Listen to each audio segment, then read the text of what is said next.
ఉన్నటువంటి సమాజంలో ఆయన మహారాష్ట్రలోని సతారా జిల్లాలో జన్మించి బడుగు బలహీన వర్గాల వారు ఇంత అంధకారంలో ఉన్నారు, మూఢనమ్మకాలతో జీవిస్తా ఉన్నారని చెప్పేసి అందులో భాగంగా విద్యపైన దృష్టి సారించి బాగా చదువుకునే ఈ విద్యతోనే ఇదంతా మార్పు వస్తుందని చెప్పి భావించి అందులో భాగంగా తన భార్యను కూడా బాగా చదివించి మొట్టమొదటి మహిళా టీచర్ అంటే చాలా చాలా గర్వించాలి మన బహుజనులమంతా. భారతదేశంలోనే మొట్టమొదటి మహిళా టీచర్ ఎవరంటే మన బహుజనుల్లో బీసీ నుంచి వచ్చిందంటే మనమంతా చాలా చాలా సగర్వంగా చెప్పుకోవాలి ఇండియాలోనే. అంతేకాక ఆయన ఆ విద్యతో ఆపకుండా ఎక్కడికెక్కడ విద్యతో చైతన్యం చేస్తూ, ఎందుకంటే అప్పట్లో అన్ని రకాల కులాల వాళ్ళు వచ్చేసి ఆ స్కూల్లో కూర్చుంటే ఏ టీచర్ రాను వాళ్ళందరూ అన్ని కులాల వాళ్ళు చెప్పడానికంటే అటువంటి క్రమంలో సావిత్రిబాయి పూలే గారు కూడా మొదటి టీచర్ గా భావించి మేడం గారు అన్ని రకాలుగా విద్యతో చైతన్యం చేసి మన బహుజనులంతా చైతన్యపరిచినటువంటి క్రమం అది. అంతేగాక ఆ తదనంతరం వితంతుల విషయంలో కూడా మన జ్యోతిరావు పూలే గారు చాలా చాలా కష్టపడ్డారు. చిన్న వయసులో వితంతులు అయితే వారికి ఆశ్రమాలు పెట్టి వాళ్ళ యొక్క, ఎందుకంటే ఇందాక కూడా జాయింట్ కలెక్టర్ గారు చెప్పడం జరిగింది, ఆ రోజుల్లోనే చిన్న వయసులో వితంతులు అవుతున్నారని చెప్పి వాళ్ళకి ఆశ్రమాలు పెట్టించి ఆయన చేసినటువంటి పోరాటం అంతా ఇంత కాదు. ఇటువంటి క్రమంలో మనం, ఎందుకంటే ఆయన ఆశయాలను తలుచుకుంటూ విద్య మీద ఏ విధంగా అయితే ఫోకస్ చేశారో ఆయన, మనం కూడా బీసీలమంతా ఎస్సీ ఎస్టీ బీసీలమంతా మనం విద్య మీద కాన్సన్ట్రేషన్ చేసి విద్యతోనే మన గుర్తింపు వస్తుంది ఏదైనా కూడా.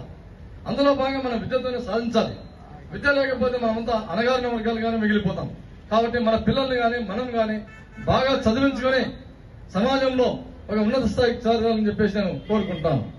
అంతేగాక ఇక మన జిల్లా విషయానికి వస్తే నేను 2 విషయాలు చెప్తాను. ఎప్పటి నుంచో మనకు రాజ్యాధికారం విషయంలో ఈ కర్నూలు జిల్లాలో బీసీలు ఎంత అధికంగా ఉన్నామని చెప్పేసి మనందరికీ తెలిసిన విషయమే. కానీ రాజ్యాధికారం ఏ రోజు కూడా మనకు చేరడానికి చాలా చాలా ఈ టైం పట్టింది మనకు.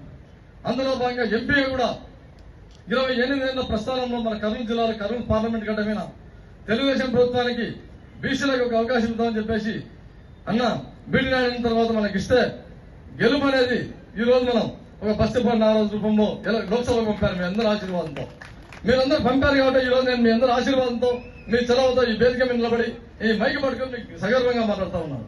దీనికంతా కారణం మన బీసీలతో పాటు ఎస్సీ ఎస్టీ మైనార్టీ వర్గాలందరూ సేకరించినందుకే. నేను ముఖ్యంగా చెప్పేది ఏమంటే, రాబోయే రోజుల్లో మీకు రేపు 16వ తారీఖు 17వ తారీఖు 18వ తారీఖు అంటే 3-4 డేస్ లో మహిళా బిల్ రాబోతోంది పార్లమెంట్ లోక్సభలోకి. మేమంతా రేపటి రోజున మేము ఢిల్లీకి వెళ్ళాలని చెప్పేసి మాకు ఆల్రెడీ సందేశం వచ్చేసింది. 16, 17, 18 తారీఖులో మహిళా బిల్లు బ్రహ్మాండంగా లోక్సభ రాజ్యసభలో పాస్ కాబోతా ఉంది. అందులో భాగంగా మన బీసీ మహిళలు కూడా రాబోయే చట్టసభలకు పోవడానికి కూడా చాలా చాలా అవకాశాలు ఉంటాయి. ఎందుకంటే పార్లమెంట్ సీట్లు ఇప్పుడు 25 ఉన్నాయి, 38 కాబోతా ఉన్నాయి. 38లో కూడా 13 సీట్లు మహిళలకే. చాలా చాలా గర్వం అది. ఇప్పుడు మనకు ఉన్నటువంటి సీట్లలో ఆంధ్రప్రదేశ్ లో మైరెడ్డి శబరి గారు మాత్రమే ఉన్నారు, ఒక మహిళ మాత్రం.